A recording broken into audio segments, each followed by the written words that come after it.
Thank you very much, Deputy Speaker.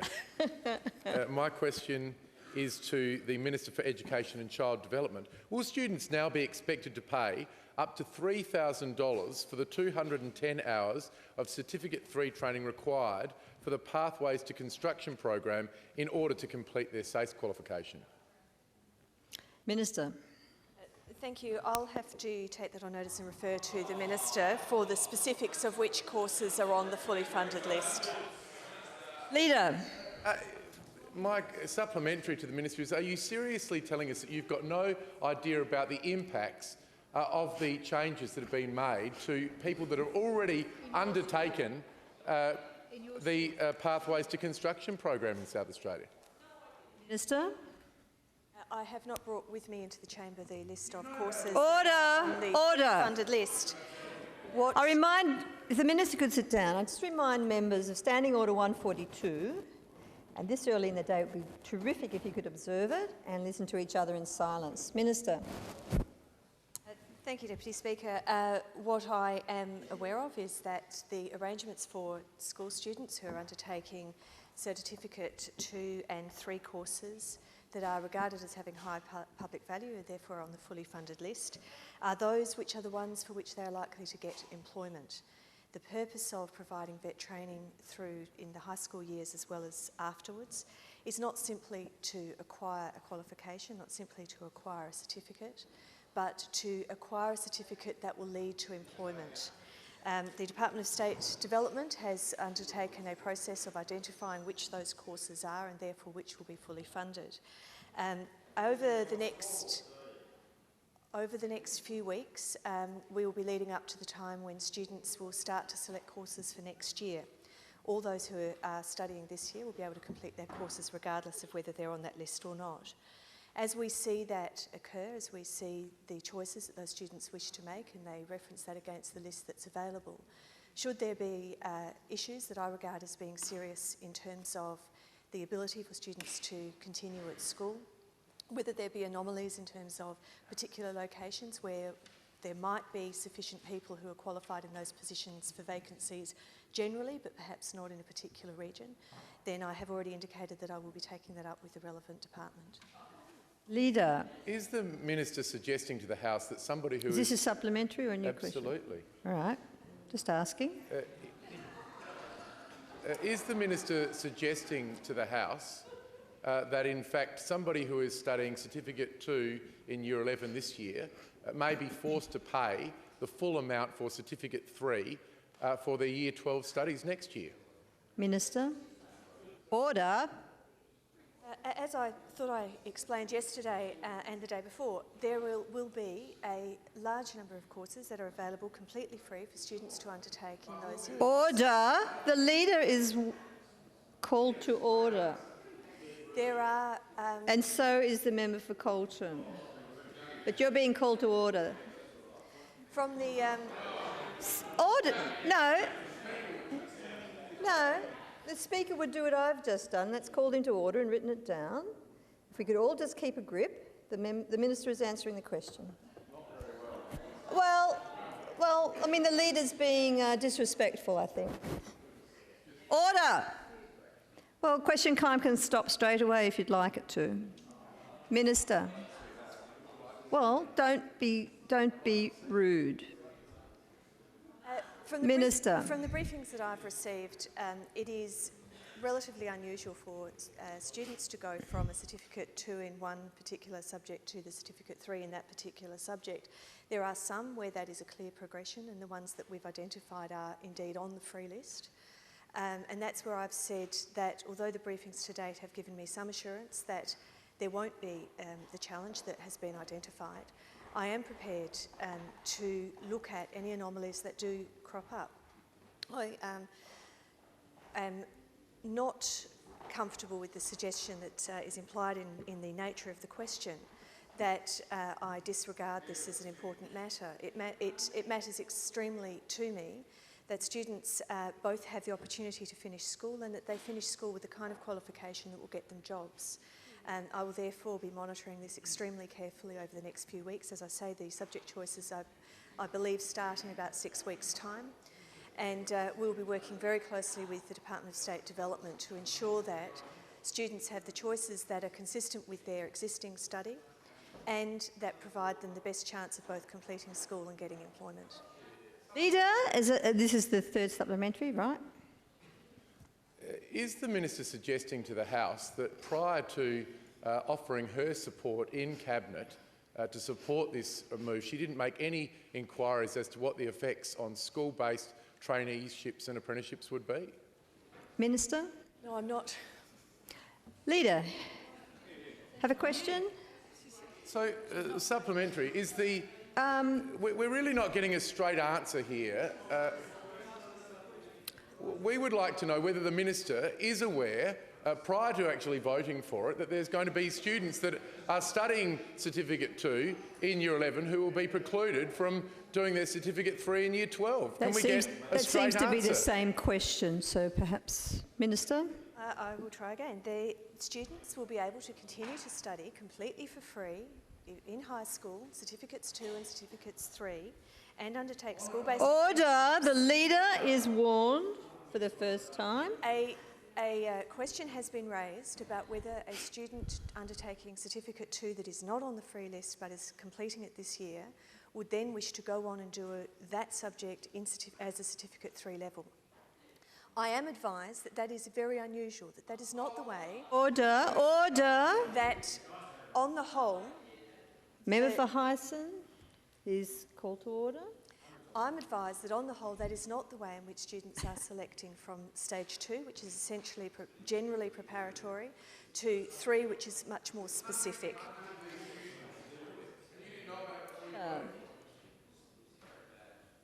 If there is an anomaly where a student finds himself both in that situation and that course isn't free, because many of them are, then I will have a look at that. Leader has a question. Thank you, Deputy Speaker. My question is to the Minister for Education and Child Development. Has the Construction Industry Training Board or any other training provider contacted the government advising that the Certificate 3 component of their school-based training programs are at risk because of the government's recent changes to vocational education and training? Minister. They have not contacted me. I'm unable to answer for the entire government, as the Leader very well knows. Order. Such a matter has... Order. It may be... Sit down. No, I've asked her to sit down. I can't hear her answers because you're all screaming so much. Minister. So, to return, that I have not been... advised or contacted by the board. It may be that they have made contact with the relevant minister who's responsible for WorkReady. Leader.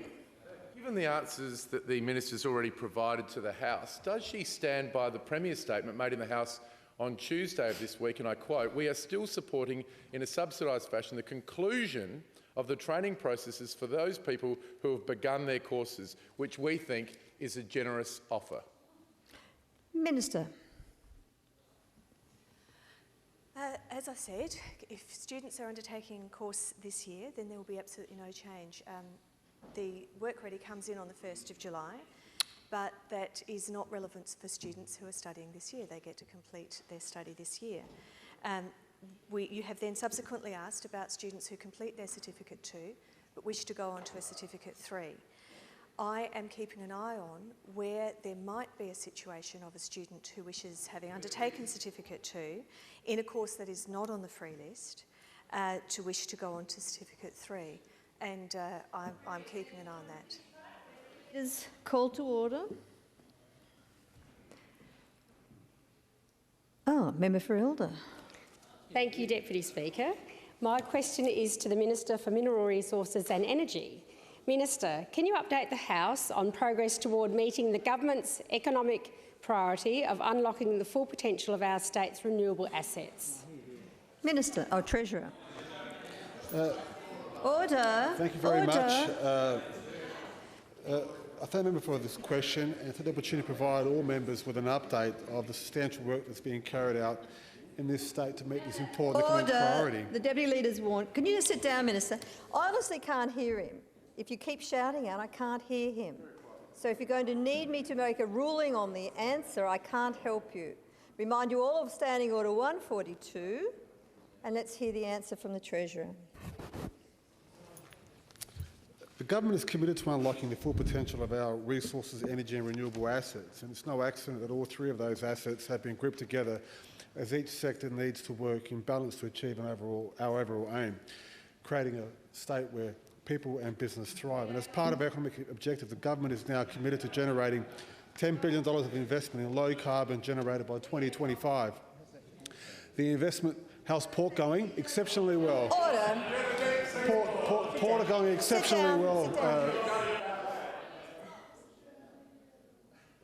It's really disappointing that you're not defying me, you're defying the Chair in the House. So I'd ask the Minister to continue and ask you to observe Standing Order 142 again. Minister. As part of this economic objective, the government is committed to generating $10 billion of investment in low-carbon generation by 2025. This investment target aligns with the goal of generating 50% of our state's energy and renewable sources by 2025. We are already beginning to make significant inroads towards those targets. I'm advised by the Department of State Development they've already generated $6 billion in investment in low-carbon generation to date, and such high levels of investment have helped create 1,330 direct full-time equivalent jobs in the state's renewable energy sector. I'm informed that for every direct construction and maintenance job created in the wind industry, 2 indirect jobs are created elsewhere in the economy. It's because wind farms are predominantly located in regional areas, and it's those communities that benefit most from these jobs and investment created in this area of the renewable energy sector. It's especially important for those years when drought creates challenges for our rural sector, as regional communities are able to rely on a more diverse economy to help them withstand the pressures of low rainfall on their productive capacity. Most importantly, South Australia's renewable energy sector embraces innovation. For example, an example of that innovation, Madam Deputy Speaker, is things like Sundrop Farms near Port Augusta. The 20-hectare greenhouse expansion project currently under construction and due for completion in mid-late 2016 relies on solar energy.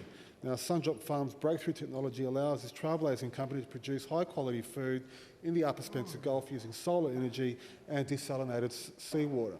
The project is the first in SA to integrate at a commercial scale leading technologies across solar thermal energy, solar seawater desalination and freshwater neutrality. Here we see South Australia embracing innovation to generate investment, create jobs, provide premium food using renewable energy technology to support our regional communities. In February, we welcomed the Horndale Wind Farm's success in winning the Australian Capital Territory's reverse auction for 100 megawatts of wind power. That's due to begin construction in November of 2015, and wind-powered energy generated in South Australia's mid-north will assist the ACT with its target to secure 90% of its energy from renewable energy. Today, the Premier and I attended a ceremony to mark South Australia becoming the first state in the nation to capture carbon emissions from a power station. To be built at Torrens Island, the CO2 recovery plant will be the only plant in South Australia to capture CO2 from existing emissions, and there will be the first plant to capture CO2 from a power station for the CO2 market in South Australia. A remarkable investment in partnership with the AGL that says to the world that South Australia is a state that welcomes new ideas. Even better, Madam Deputy Speaker, this innovative partnership increases investments in the state by Air Liquide of France, one of the world's leading suppliers of industries of gases. The multi-million-dollar recovery plant will be built and operated by Air Liquide at the AGL Torrens site to capture and purify 50,000 tonnes of CO2 emissions from power stations exhausted per year. Those captured emissions are then reused by the industry to carbonate drinks, to treat wastewater and swimming pools. Leader. My question is to the Premier. Has the government received advice that the Skills for All funding arrangements left TAFE SA exposed to legal risk of litigation and federal penalties? Thank you, Mr Speaker. The Cabinet has taken into account all of the advice and is absolutely certain that it's on a strong strong footing in introducing the reforms that it's undertaken. And indeed, these reforms. Reminded she's on one warning. One needs to remember that across the nation, the skills and education, higher education sector is largely comprised of government-run training organisations, TAFEs. As it happens, South Australia is further down the path of introducing a competitive set of arrangements than almost any other jurisdiction, with the possible exception of Victoria. So in terms of the context of this question is anti-competitive conduct. The advice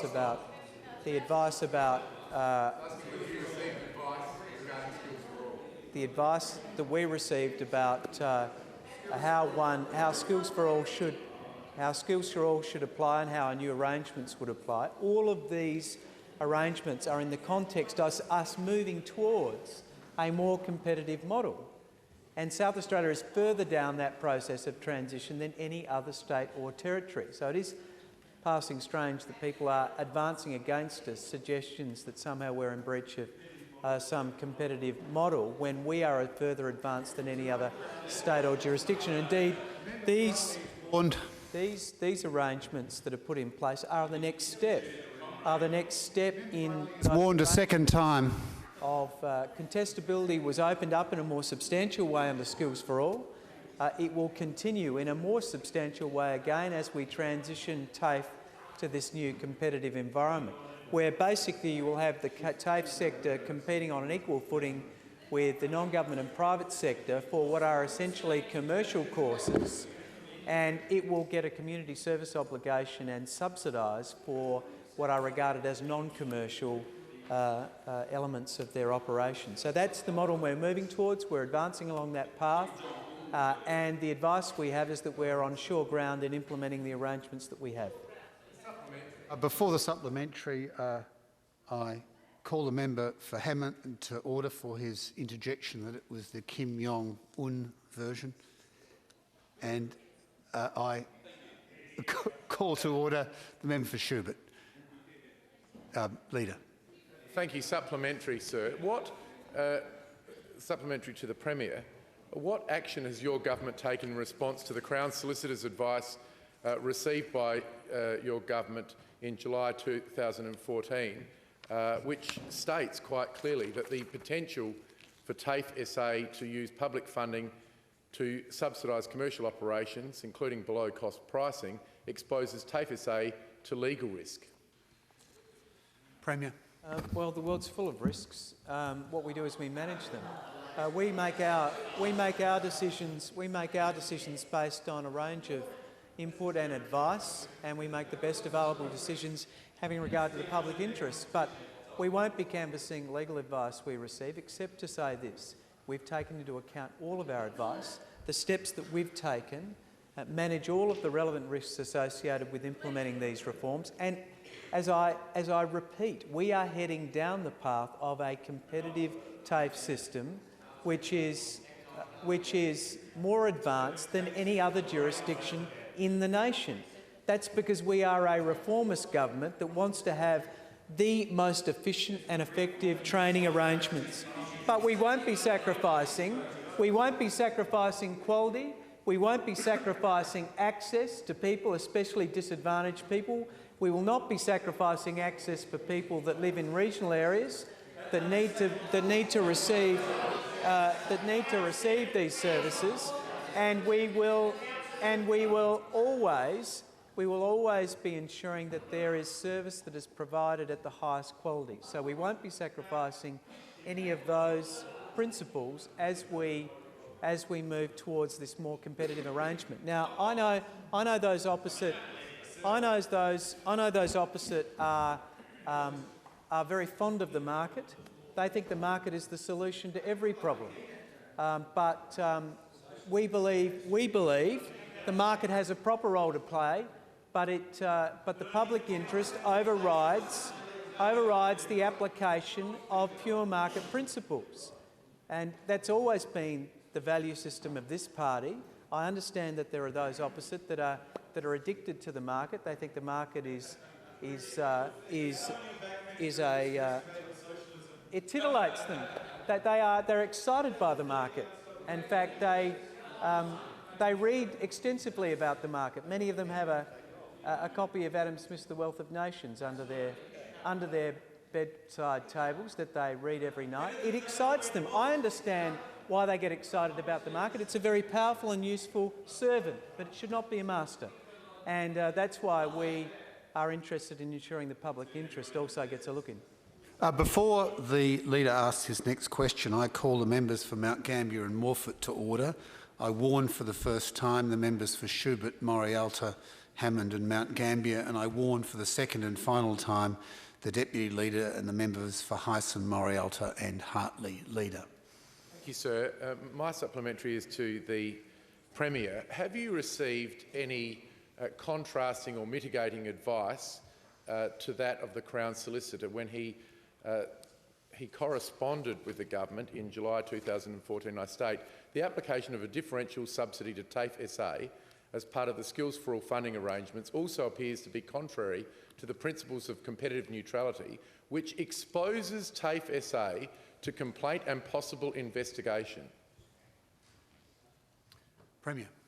I think I've answered this question, sir. The risks that have been identified from a whole range of different areas were taken into account by Cabinet when they reached the decisions that they took. And can I say when we wrote to the Federal Minister about this, and actually the Minister for Employment, Higher Education and Skills, when we met with him on the 31st of March, where we advised of the Work Ready policy to be announced, announcement on the 1st of April, and the principles and intent, including all of the principles which bear on this question of competitiveness.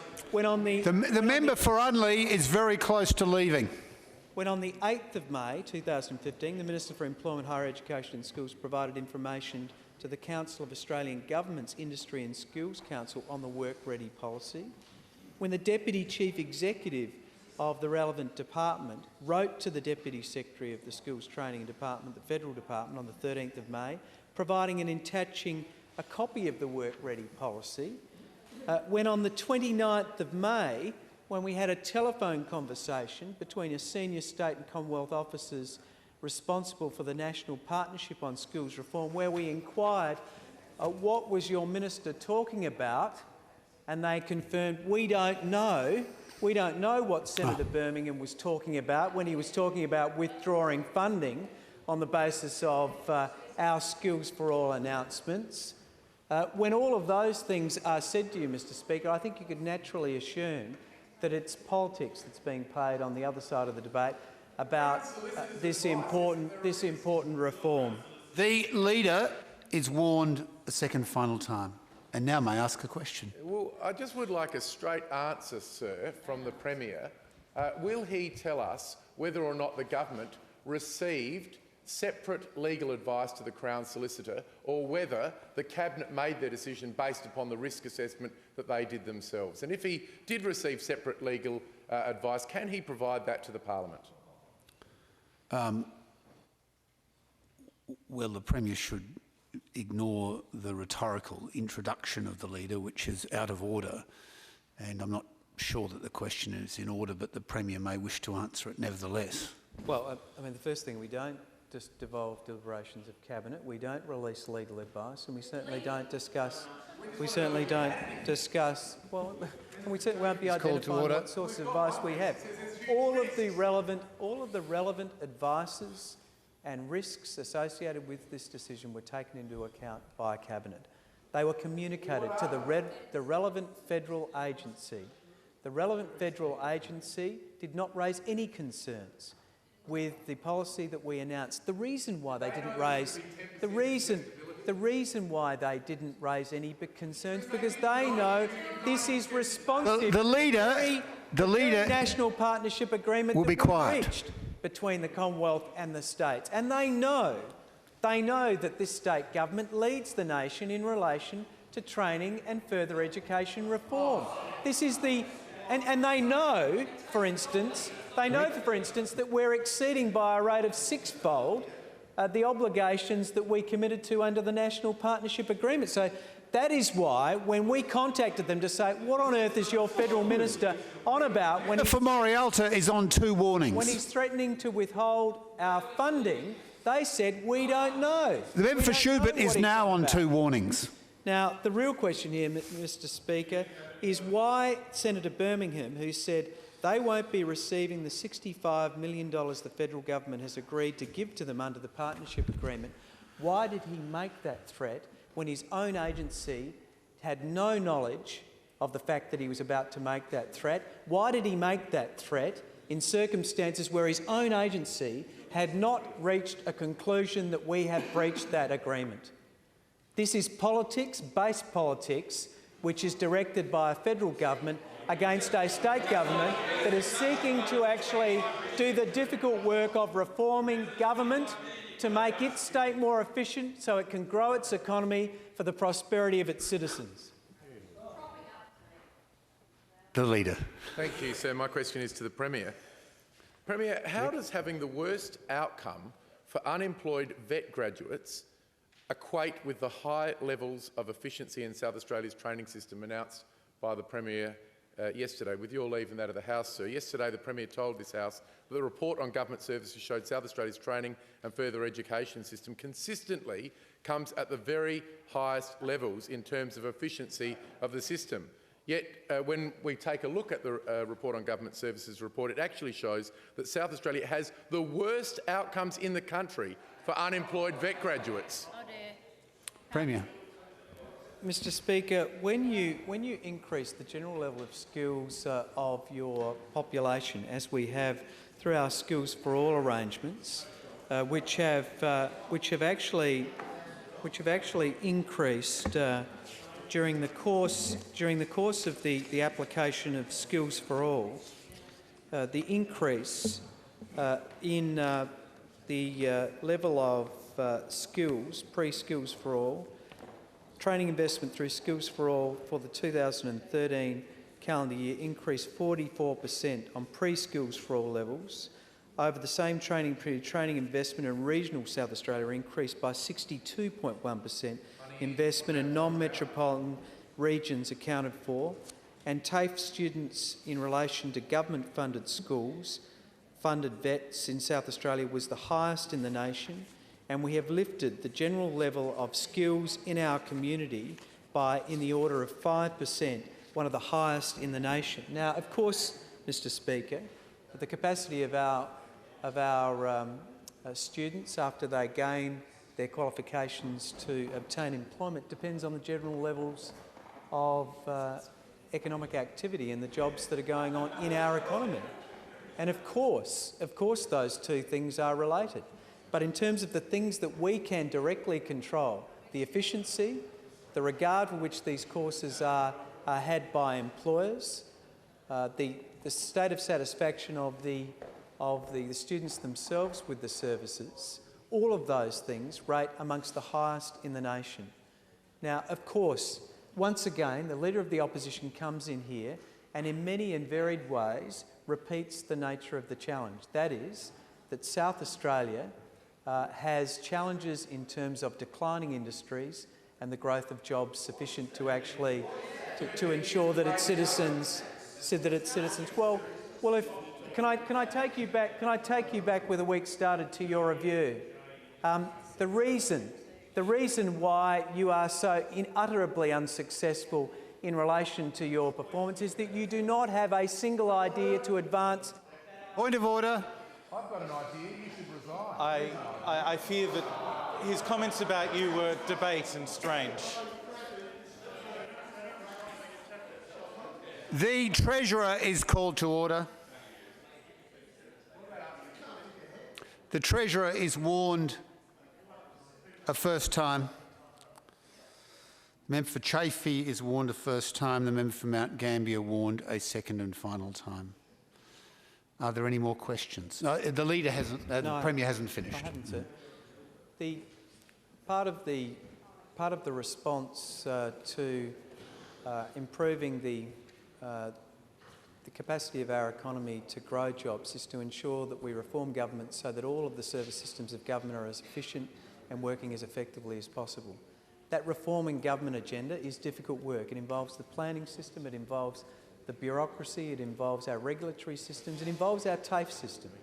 And that's what we're embarked upon, reforming our TAFE system. If there is an alternative proposition that those opposite want to advance, We are further advanced along the process of competition than any The state or leader territory in will be the quiet. nation. Any state or territory in the nation. That is an irresistible proposition. It's only Victoria and South Australia that have taken these steps to reform their TAFE systems in this way, and South Australia is more advanced along that path, and WorkReady takes us even further down that path. They are the simple facts of the matter. And why, instead of simply, when we do the difficult work of reform, which of course involves change, which necessarily involves people engaged in complaint, instead of just joining in, why don't you, for once, recognise a quality reform when it's actually occurring and get in behind it? I am very reluctant to remove the leader from the House under the sessional order, and I give the leader a lot of scope and do not warn him when I probably should do so. I ask him to exercise some restraint.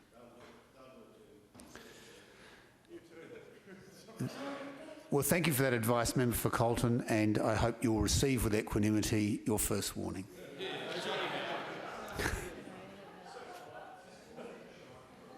Leader. Thank you. My question is to the Premier. What was the basis for the government arriving at the figure of 5,000 training places for the non-TAFE training providers in South Australia? Premier.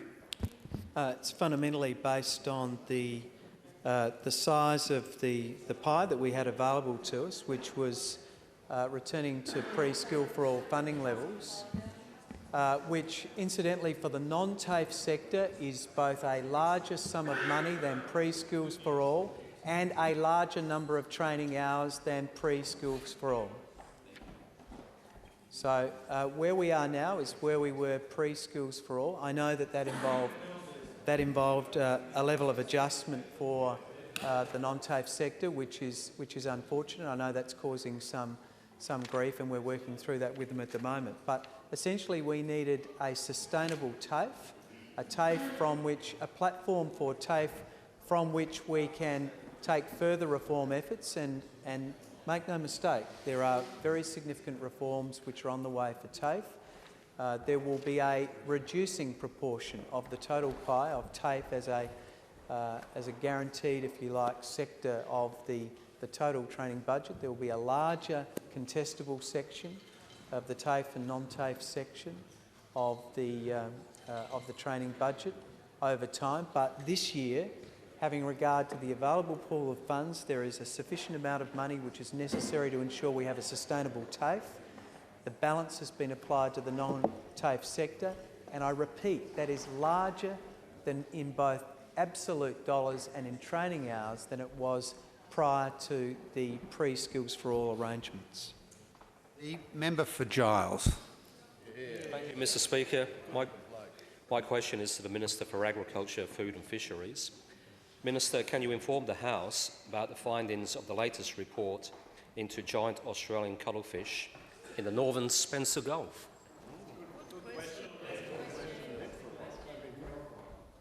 The Minister. Yeah, thank you, Mr. Speaker, and I thank the member for Giles for the question, and I genuinely acknowledge his fierce interest in the cuttlefish population. And I've got to say, and member for Stewart, in 2013, when I first became Minister for Tourism, we went around and did all those meet and greets around the state. Now, you were at a couple, Port Pirie and out in the Flinders Ranges. We were the member for Flinders, we were there. The former member for Mount Gambier, the member for Frome were at a couple. I think the most controversial thing that happened was my speech went on a little long and someone did a face plant when I was with the member for Chaffey up at Banrock Station.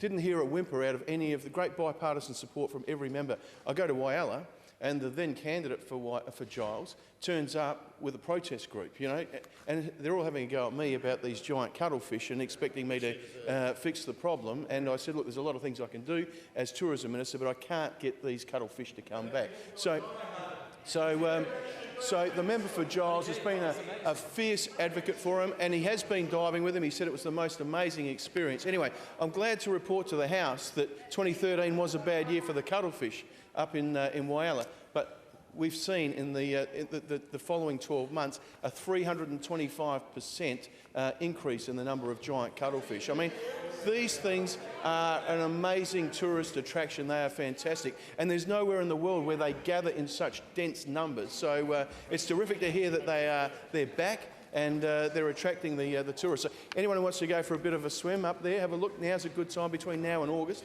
is the season.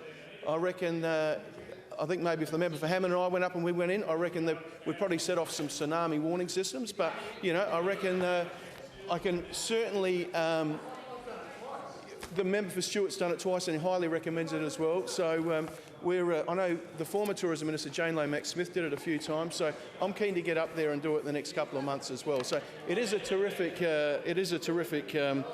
tourism attraction. So what we did, we worked with the federal government and we got about $800,000 worth of funding to do 6 or 7 research projects, and they've had a whole look at a whole host of reasons why the cuttlefish may have gone away and then not come back. I remember one of the reasons people was talking about was that BHP Billiton were looking to put in a desal plant. They hadn't built a desal plant, but maybe the giant cuttlefish were reading about in the paper and thought, gee, we better not go back there. So that was ruled out as one of the reasons, the fact that they might have done it. But the research was led by the South Australian Research and Development Institute, SARDI, with support from the University of Adelaide, the South Australian Museum and the Environment Protection Authority.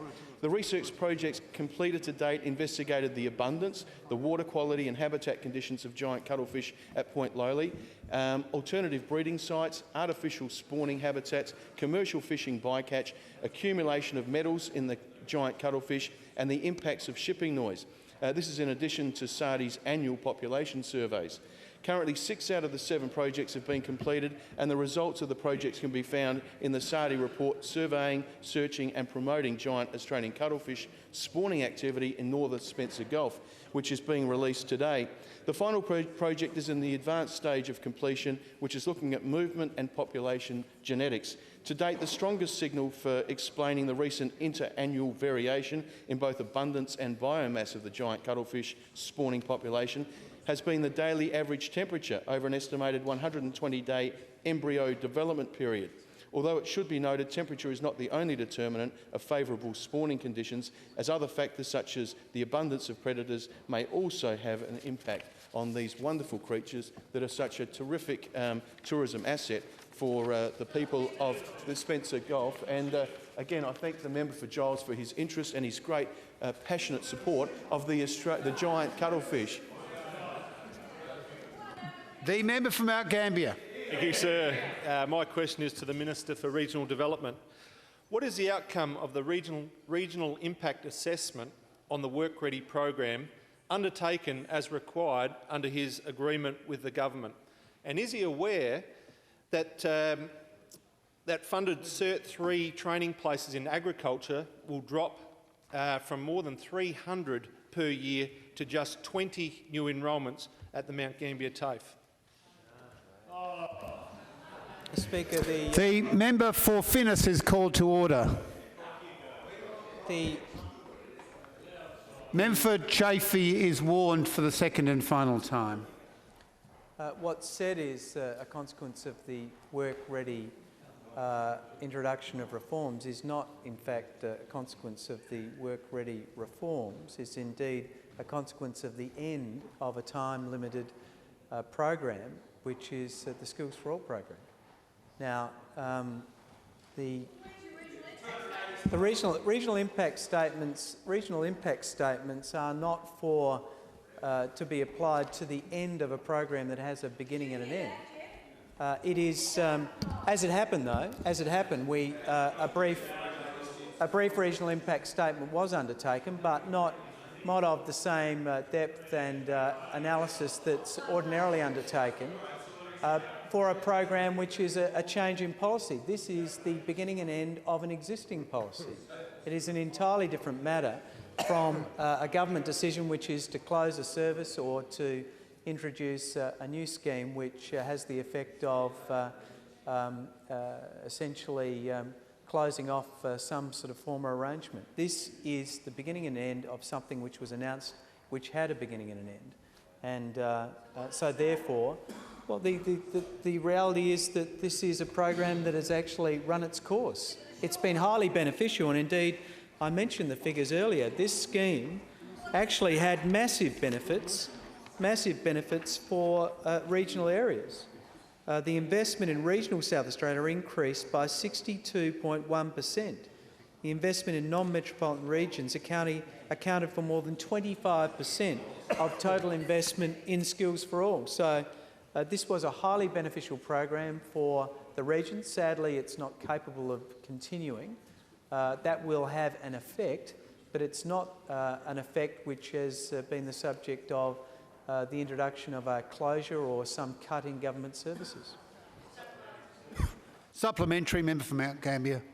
Based on that answer, the Premier has indicated that there will be a major impact on regional areas, and I just want to be very clear that no regional impact assessment has been undertaken.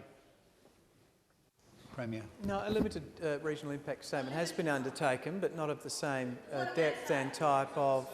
well, it says that actually maintaining TAFE...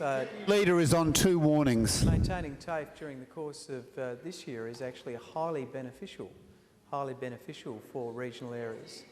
TAFE is a significant provider of regional services, and sure, the TAFE, though, will be the subject of some further decisions about which there will be further regional impact statements which will be released in due course.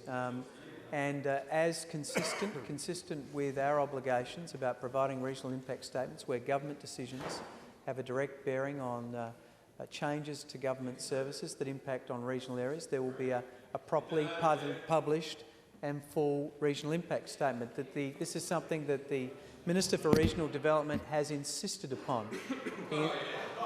He in fact has. He insisted upon it in relation to the TAFE changes, which we understand are expected to be announced by TAFE in due course, and that will be made available when those decisions are announced.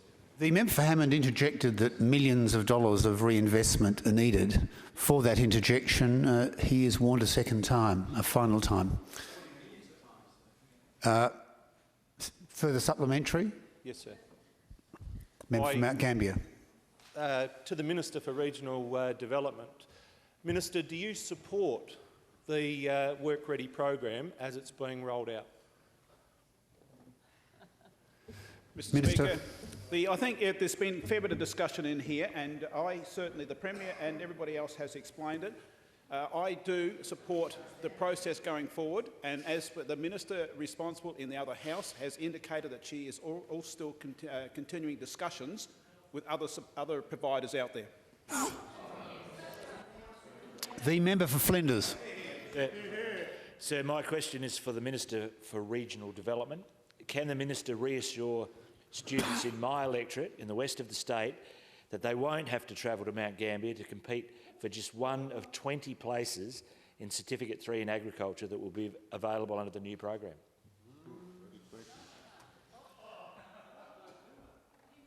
The member for Finnis is having trouble controlling his breathing today. I warn him a first time. Minister. Thank you, Mr. Speaker. And I thank the honourable member for his question. That question has been in part responded to by the Premier already, and also the Minister for Education, and at those sort of details. I represent the Minister for TAFE in this chamber, and the Minister is working through those issues, has been advised to the House already today. The member for Giles. The member for Giles. Yeah, too. Shower of riches today. My question is to the Minister for Regional Development. Can the Minister outline how the government is creating new opportunities in regional South Australia through the Regional Development Fund? Minister. Thank you, Mr. Speaker, and I thank the member for Giles for this question. Mr. Speaker, as part of my agreement with the Premier, the government has committed to a range of initiatives, including increasing the Regional Development Fund from $1.6 million per annum to $15 million per annum, and investment of $60 million in regional projects over 4 years. This fund, which aims to boost economic growth and productivity in regional South Australia and create jobs, has made an excellent start. Mr Speaker, so far in its first year of operation, that's 2014-15, grants have been awarded to 41 projects. These projects represent around about $337 million in total investment in our state's economy, with a projected 665 new jobs being created in regional areas when these projects are completed. Mr Speaker, bearing in mind there is also some of these projects will take a time to actually come to fruition, and there is estimated around about the same number of jobs being created during the construction period, in some cases up to 2 years. Mr Speaker, expressions of interest for the second round closed recently, and I can inform the House that 88 applications have been received from across the whole of the state. These include 7 from the Adelaide Hills region, 16 from the Barossa Light and Lower region, 8 from the Eyre and Western region, 19 from the Limestone Coast, 11 from Murray-Mallee, 12 from York and Mid-North, 5 from the Far North, 4 from the Fleurieu and Kangaroo Island, and 6 from McLaren Vale Character Preservation District. Mr Speaker, this strong and widespread response is similar to the first round, which clearly indicates several very positive things to me. Mr Speaker, local businesses and industry in our regions are up to the challenge. They're keen to develop new ideas and products, keen to innovate and find new markets for those products. And above all, Mr Speaker, they're willing to put their own money to back their judgment with support from the government.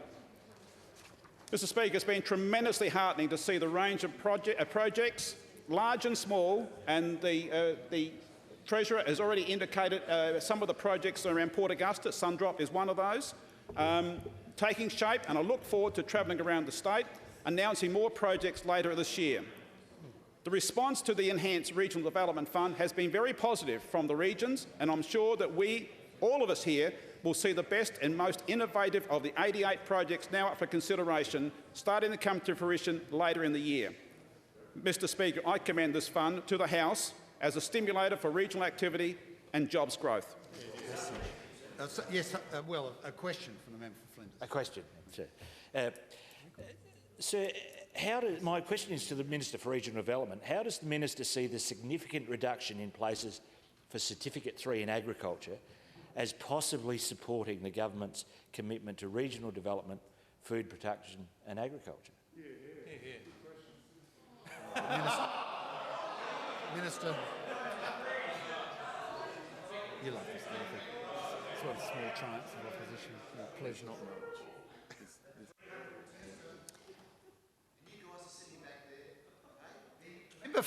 The member for Chaffey is on 2 warnings. The Deputy Speaker tossed him under sessional orders earlier in the week. We wouldn't want to see him go again. The entire point about the way that the Work Ready program is being constructed is to allow people to study something that will lead to a job. What we don't want is to have courses where people are spending time getting a qualification for which there is not enough work. So the very heavy data-driven process that has been gone through to determine where there are vacancies and where there is an inadequate number of qualified people, then we have a fully subsidised approach. I don't think it's people interested. Yes. Is the Minister aware that there's a shortage of skilled workers in agriculture?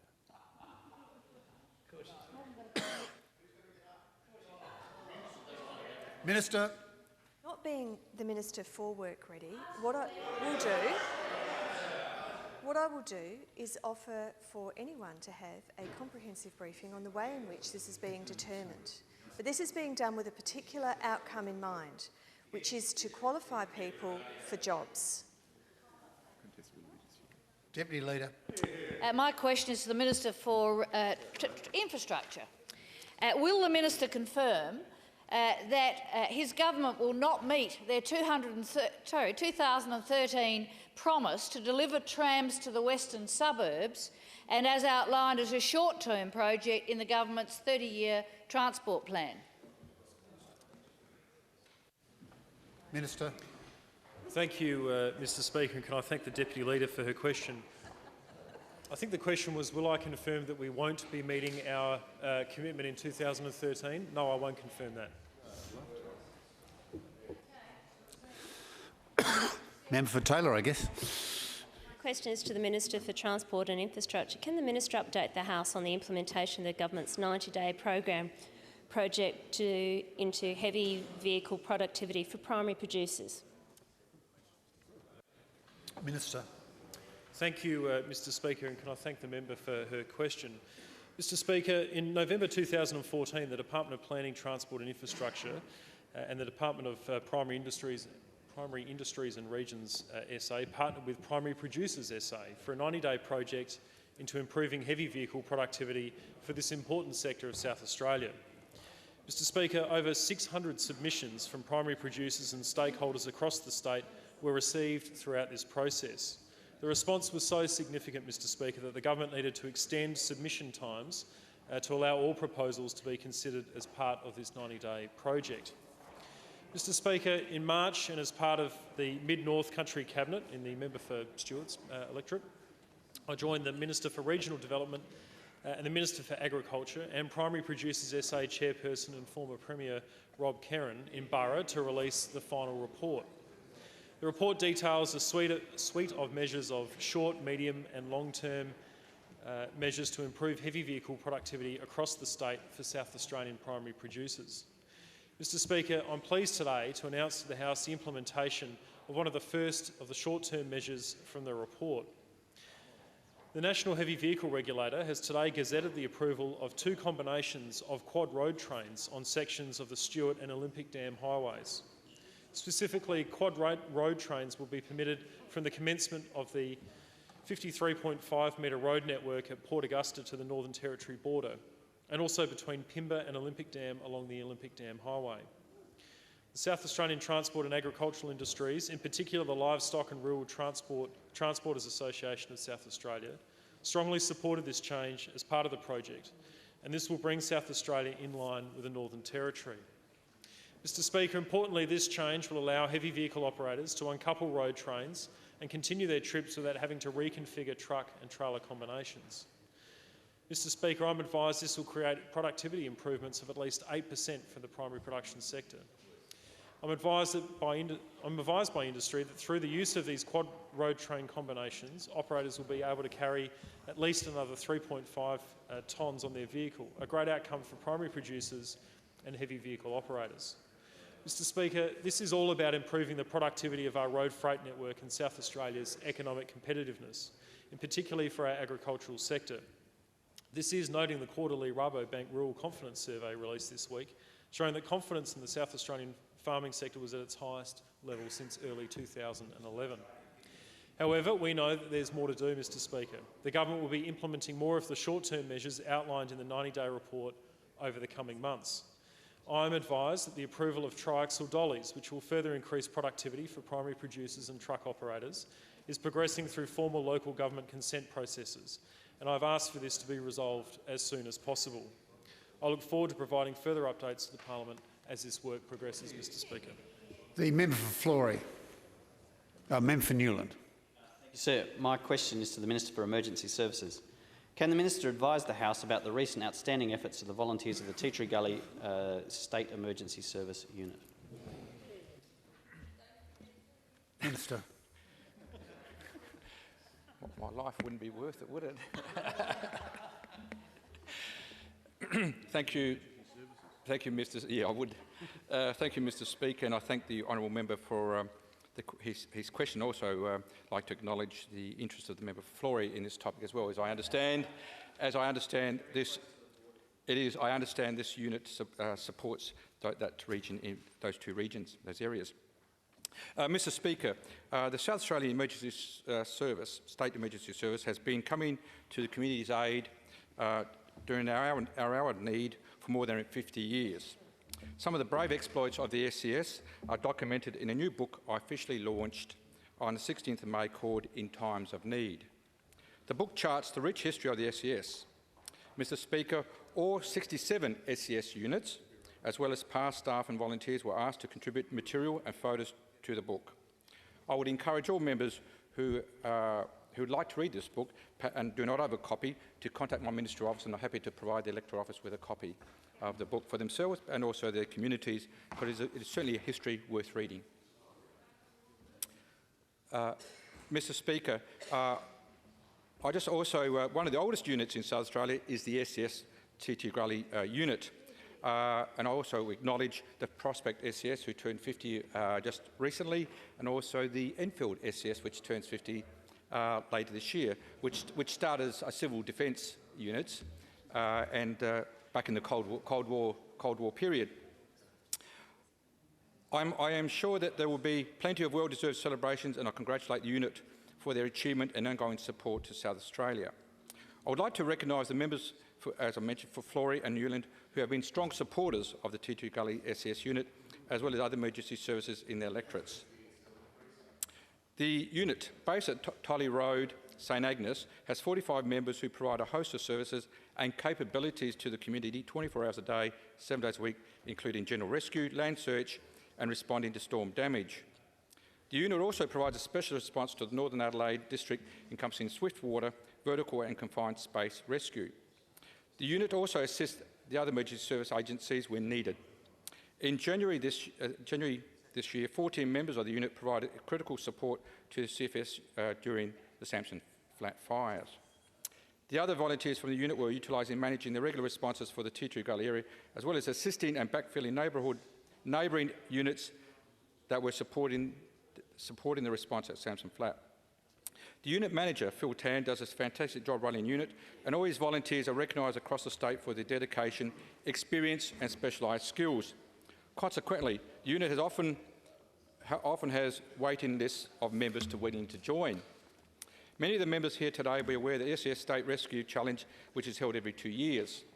The event was held over 2 days last month at the CFS Training Centre at Brakunga in the Adelaide Hills, which I was able to attend.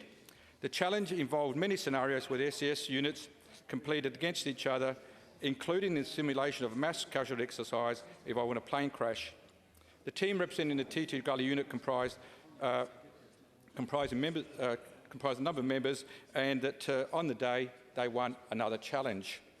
Mr. Speaker, did not only win the challenge, they now have 12 consecutive times since 1992. An absolutely amazing and dominant achievement spanning 3 decades. As the South Australian winners, the T2 Gully will travel to Canberra in September this year to represent the state in the National Disaster Rescue Challenge.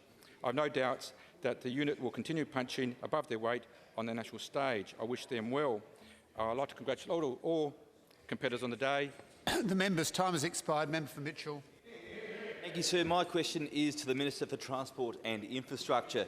Given that the first breakage of the high-voltage electric wire near Honeypot Road on the Seaford rail line was 12 months ago, did the Minister see the report or receive a briefing on the metallurgical investigation ordered by his department to determine the cause of the faults, and what conclusions did he follow from that report? Minister. Thank you, Mr. Speaker, and can I thank the member for Mitchell for his question. I know he continues his keen interest in this matter. I think I referred yesterday, Mr. Speaker, and I can't quite recall whether I said it in the chamber or on a radio interview that the member for Mitchell and I were jointly doing, that after the first occurrence of the cable parting in June of last year, a full line inspection was done, and I mentioned that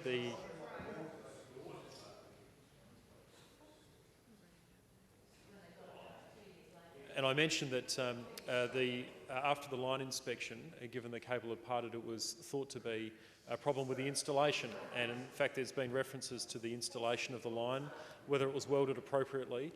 And given that no further faults were found at that inspection, Mr. Speaker, it was thought by the department that it was likely to be, at that point in time, an isolated incident. So after that particular matter was dealt with, it was repaired and services were restored.